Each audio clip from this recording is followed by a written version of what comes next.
A warm welcome to Joburg Today, where we bring you the 411 on the latest stories in Joburg. I'm your host, Riley Hlakaniposakwe.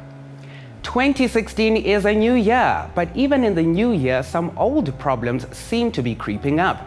The Fees Must Fall campaign is back, and we headed to Wits yesterday to find out the situation at the ground level.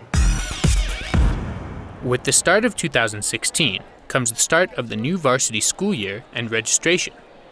This year, that has meant the resurgence of the Fees Must Fall campaign.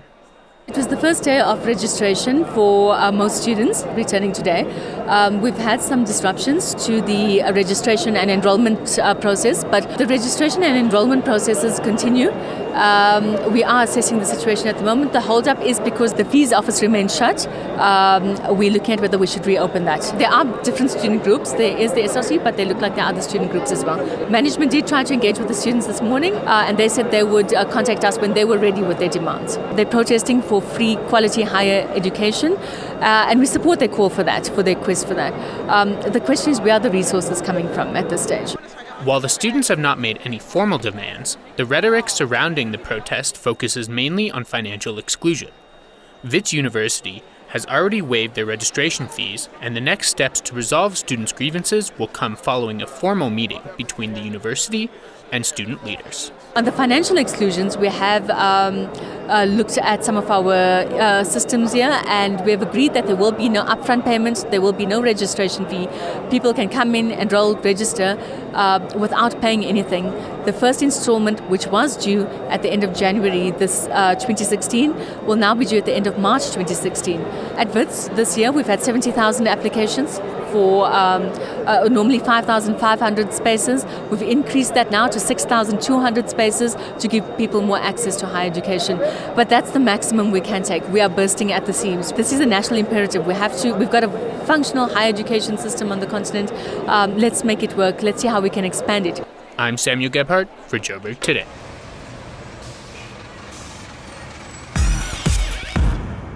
Despite good rains experienced recently in Johannesburg, water restrictions are still in place. Alex McNamara of the National Business Initiative explained to Joburg Today why the city has been experiencing water problems since last year. We need to be aware of the fact that our water availability is limited. We're also faced with a warming climate over time. But then the more specific stuff is actually quite interesting. It's really just a combination of three factors. One is that we had a heat wave. The second is that we had very little rain. And thirdly, people were watering their gardens. That led to this kind of combination where we had very limited supply in Joburg, and we had to move obviously to level 1 water restrictions, and from there to level 2 water restrictions. So when you move to sort of stage 2 water restrictions, basically what it means is all of stage 1 applies, and that's effectively not to use water at certain times of the day for watering of gardens, to avoid using a hose pipe to water your car, so to wash your car, and basically generally conserving water wherever you can. The difference with stage 2 is that there's now pressure management that can be applied. And what that means is that in essence that there could be lower pressure that runs through the system. So you might find that when you put on the tap, there's just not quite as much water coming through. Although Alex considers the current situation as serious, he points out that it's not unusual. What we're dealing with in many ways is a natural climatic variability, which is known as the El Nino. And that means that often every 10 years we will have a drought and persistently hot weather.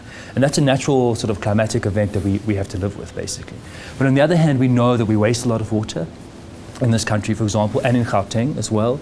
So it's kind of a combination of understanding that there are natural factors that we're just dealing with, but that also we have quite serious issues we have to address. I think about 25% of the water in the city of Joburg is unaccounted for, which means it's lost through leaks or through just poor billing or something like that. So like with much of the country, if we can make sure our billing systems are accurate, if we can make sure we fix leaks and report them as quickly as possible, and account for all that water which is basically lost in the system, we'll go a very, very long way. So I wouldn't say it's a crisis. In many ways, it's just dealing with a predicted series of events. But as long as we take the right remedial action, we should be okay.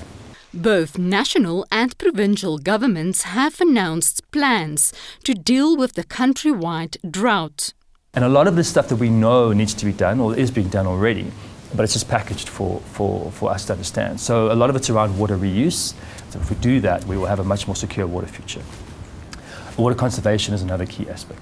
So if we can save water, whether it be through reducing leakage or whether through just be better monitoring, we'll be in a much better position. There are also some talks around increasing tariffs during drought sort of periods, and that possibly is something we have to look at. Ultimately, a tariff is a way to send a price signal to people and to say, listen, water is becoming more scarce at this point in time, so you need to sort of manage your behavior and try and reduce water wherever you can. So a lot of it is actually, I think, is about the basics and getting the basics right. So the plans, I think, are very viable. If we look at the much broader scale, the supply option at the moment we're focusing on is the second phase of the Lesotho Highlands water project. We have actually quite a good track record overall in being able to deliver water to the country. And I think there's a lot of emphasis now that this is a key risk we have to address, like we had to address electricity as well. So, whatever the current state of Johannesburg's water availability and supply, indications are going forward, all should use water much more sparingly. Marisa de Klerk, Joburg Today.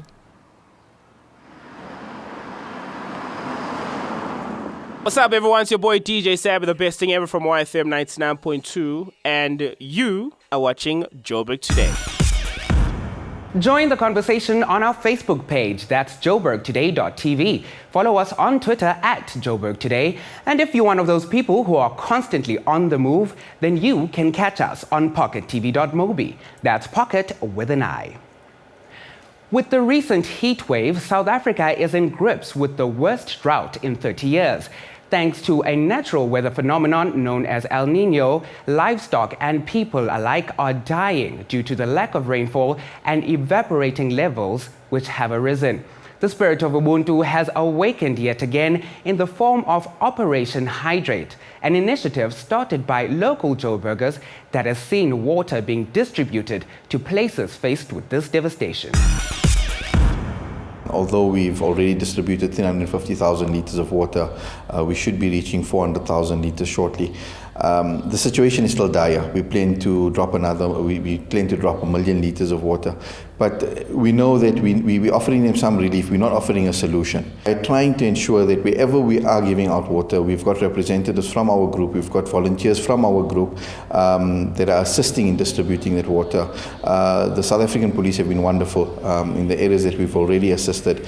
They've come out assisting us, escorting us, and helping us with the crowds. We didn't expect this project to grow to this extent, so we initially asked people to contribute water, and we've got a number of localities, suburbs that have started their own collection points and things. One of the challenges we're facing is getting all that water to a central hub so that we can palletize it and get it together. And that brings us to the close of today's show. But be sure to check out our playlist to see what's happening in and around your beautiful city. That's it from me, Riley. I leave you with Bright Lights by Just Ginger. Back in ETV.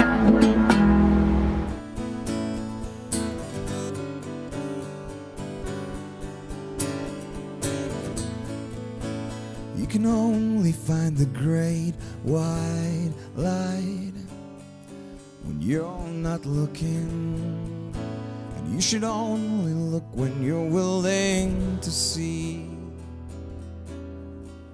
what's surrounding you. Please come on, don't look away, it'll all come back to haunt you.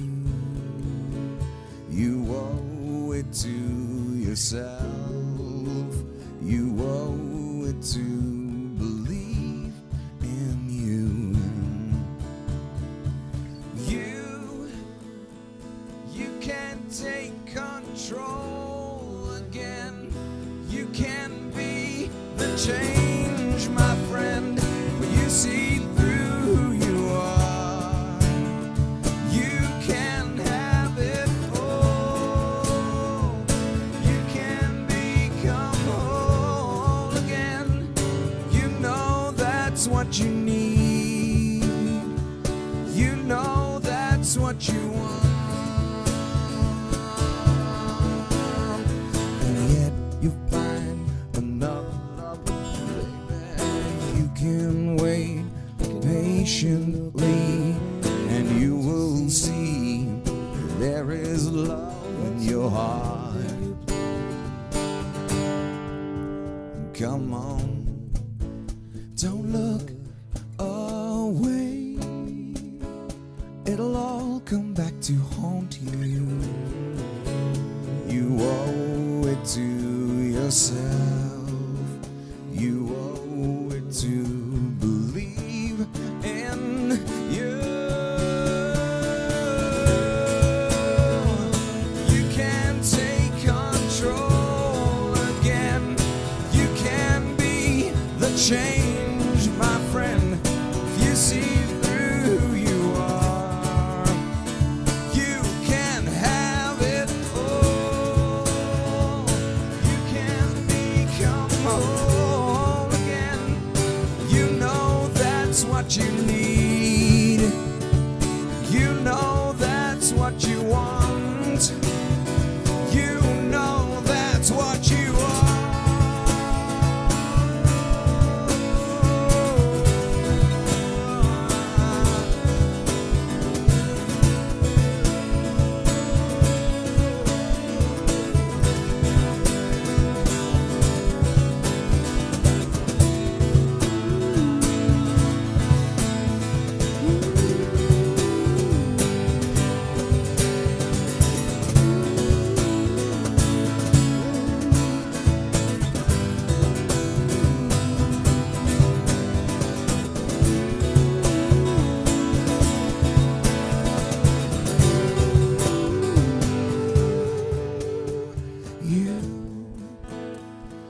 You can take control again when you see through who you are.